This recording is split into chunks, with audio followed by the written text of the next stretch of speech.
रोज एक नई कहानी देखने के लिए चैनल को सब्सक्राइब करें और बेल आइकन दबाना ना भूलें।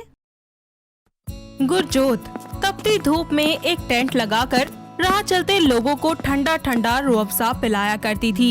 उसे इस तरह लोगों की सेवा करना बेहद पसंद था और वो ये काम नियम से किया करती थी, बिना कोई दिन मिस किए। ऐसे ही एक दिन उसकी सास सतविंदर उसे उठाते हुए कहती है, पुत्र छेती उठ, लोकां नू ठंडा पानी पिलाउण भी तो जाना है। हाँ जी मम्मी जी, बस हुणे उठ रही हैं। थोड़ी ही देर के बाद गुरजोत भी तैयार होकर नीचे आ जाती है और दोनों सास बहू नाश्ता करके सेवा करने के लिए घर से निकल जाती हैं।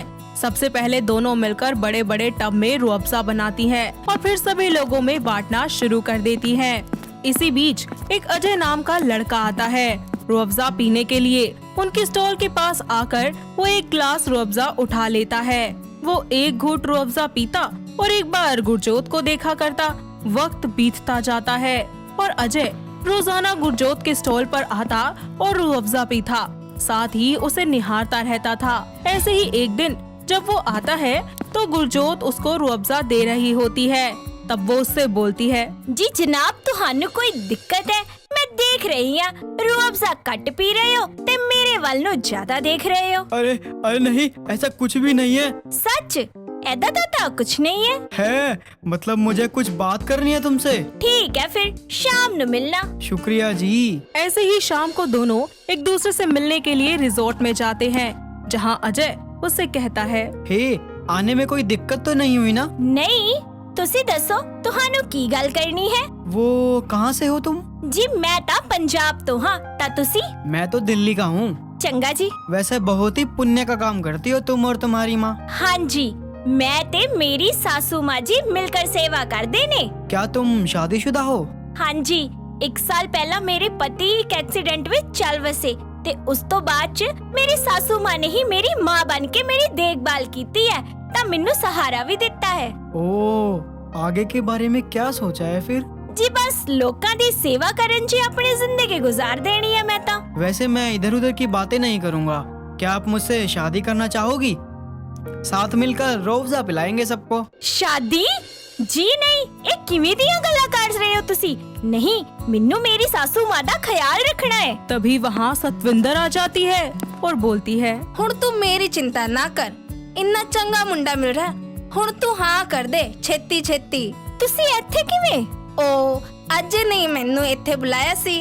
अपनी माँ के कहने पर गुरजोत मान जाती है और 1 हफ्ते के बाद वो लोग दोनों घर वालों की हामी से शादी कर लेते हैं। ससुराल आने के अगले दिन गुरजोत अपनी सास से कहती है, माँ जी, मिन्नू कल जगह जगह लोकां नु जाके रूह अफ़ज़ा पिलाना है। अरे कोई जरूरत नहीं है ये सब करने की, ये मेरा घर है और यहाँ सारे मेरे हिसाब से चलते हैं। माँ जी, मैं ता एक काम बहुत टाइम तो कर दी आ रही है। मिन्नू चंगा लगता है राह चलते लोकां दी प्यास बुझाना, नाले इता बहुत ही पुण्य दा काम हुंदा है। मैं तेरी वो पहली वाली सास नहीं हूँ, समझी? इस घर में रहना है तो मेरे नियम अनुसार रहो। ऐसे ही समय बीतता जाता है और एक दिन अंजलि और गुरजोत दोनों बाहर किसी काम से जाती हैं, तो रास्ते में एक आदमी टेंट लगाकर रूह अफ़ज़ा ठंडा ठंडा पिला रहा होता है।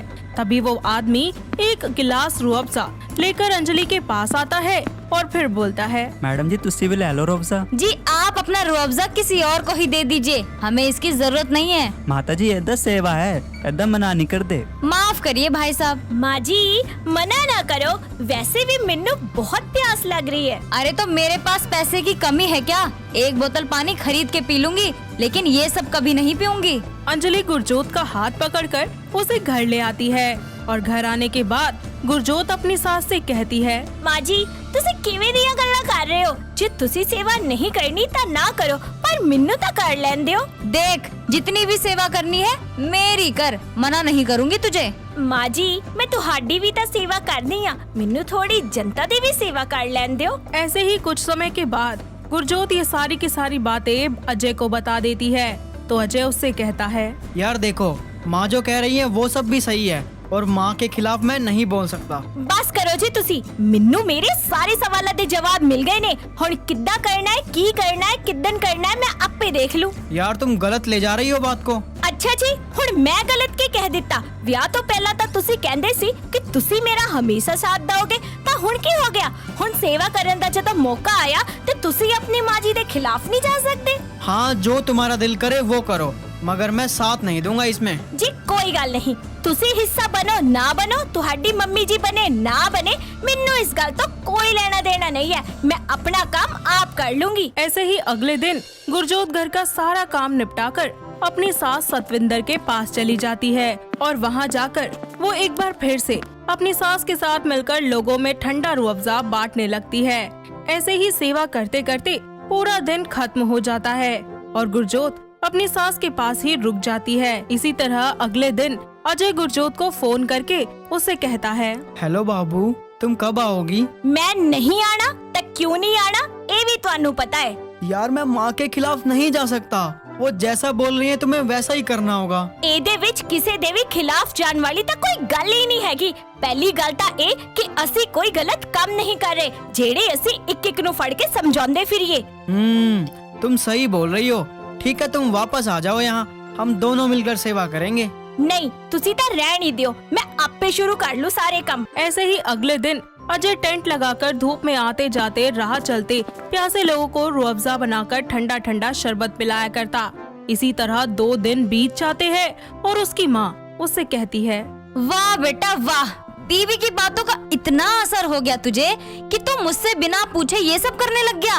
माँ इसमें कुछ गलत तो नहीं कर रहा जो आप ऐसा बोल रहे हो? हाँ हाँ, बिल्कुल सही जा रहा है मेरा बेटा, बहू के आते ही उसकी बोली बोलने लग गया। माँ जो समझना है समझो। ऐसे ही एक दिन कड़कती धूप में अंजलि किसी काम से बाहर जा रही होती है और अंजलि का पर्स कहीं अचानक गिर जाता है। साथ ही उसको धूप में चक्कर आने लगते हैं। उसको प्यास भी लगती है। पैसे न होने के कारण वो कहीं से पानी भी नहीं खरीद पाती। प्यास और गर्मी की वजह से उसकी हालत बहुत ही ज्यादा खराब हो जाती है। किसी तरह वो खुद को संभालते हुए आगे जाती है और थक हार कर एक जगह बैठ जाती है। साथ ही आंखें बंद करके बोलती है, पानी पानी, हे भगवान, अगर मुझे पानी नहीं मिलेगा तो मैं मर जाऊंगी। वहीं थोड़ी दूरी पर गुरजोत लोगों को ठंडा ठंडा रूह अफ़ज़ा पिला रही होती है। जैसे ही उसकी नजर अंजलि पर पड़ती है, वो तुरंत एक गिलास रूह अफ़ज़ा लेकर उसके पास जाती है और उसे पिलाती है। रूह अफ़ज़ा पीकर अंजलि की जान में जान आती है और वो सोचने लगती है, बहू कितना पुण्य का काम कर रही थी। आज मुझे पता चला कि इस सेवा का क्या मतलब है। अगर ये सेवा ना होती तो आज मैं मर जाती। की होया माँ जी, तुसे ठीक तो हो ना? मैं तुम्हारे वास्ते रूह अफ़ज़ा लेके आवा? नहीं बहू, मुझे नहीं चाहिए, बल्कि मुझे माफ कर दे बहू। मैं तेरे इस दया भाव को कभी समझ नहीं पाई। तुझे हमेशा तेरे इस नेक काम को करने के लिए मैंने रोका। ओहो माँ जी, माफी केड़ी गल दी मांगदे हो? ਹੁਣ ਤਾਂ ਤੁਹਾਨੂੰ ਤੁਹਾਡੀ ਗਲਤੀ ਦਾ ਅਹਿਸਾਸ ਵੀ ਹੋ ਗਿਆ ਹੈ। ਫਿਰ ਮੇਰੇ ਨਾਲ ਚੱਲ ਕੇ सेवा क्यों नहीं कर लेंदे? ਤੁਹਾਡੇ ਮਨ ਨੂੰ ਬੜੀ ਤਸੱਲੀ ਮਿਲੇਗੀ। हाँ हाँ बहू, क्यों नहीं, मैं ये जल सेवा जरूर करूँगी। ਇਹ ਹੋਈ ਨਾ ਗੱਲ ਮਾਂ ਜੀ। ਨਾਲੇ ਵਾਹਿਗੁਰੂ ਜੀ ਨੇ ਕਿਹਾ ਹੈ, ਕਾਰਜ ਤੇ ਕਬਹੂ ਨਾ ਡਰੋ, ਨਿਸ਼ਚੈ ਕਰ ਆਪਣੀ ਜੀਤ ਕਰੋ। ਤਾਂ ਮੈਂ ਵੀ ਬਸ ਉਹੋ ਹੀ ਕੀਤਾ। ਮੈਂ ਆਪਣੀ ਸੇਵਾ ਕਰਦੀ ਰਹੀ ਤੇ ਦੇਖੋ ਅੱਜ ਤੁਹਾਨੂੰ ਆਪ ਹੀ ਅਹਿਸਾਸ ਹੋ ਗਿਆ ਕਿ ਮੈਂ ਕੁਝ ਗਲਤ ਨਹੀਂ ਕਰ ਰਹੀ ਸੀ। जो खुशी लोकां ਨੂੰ खुश ਕਰਨ ਚ ਮਿਲਦੀ ਹੈ ਨਾ, सच्ची ਉਹ खुशी ਹੋਰ किते नहीं मिलती। जिसके बाद अंजलि भी अजय, सतविंदर और गुरजोत के साथ मिलकर इस सेवा का हिस्सा बन जाती है। धीरे धीरे जल की सेवा के साथ साथ वो लोग खाने की सेवा भी करने लगते हैं और फिर मिलकर एक साथ खुशी खुशी रहने लगते हैं। दोस्तों, अगर आपको ये कहानी पसंद आई तो इसे लाइक करें, शेयर करें और कमेंट करके बताएं कि कहानी में आपको सबसे अच्छा क्या लगा।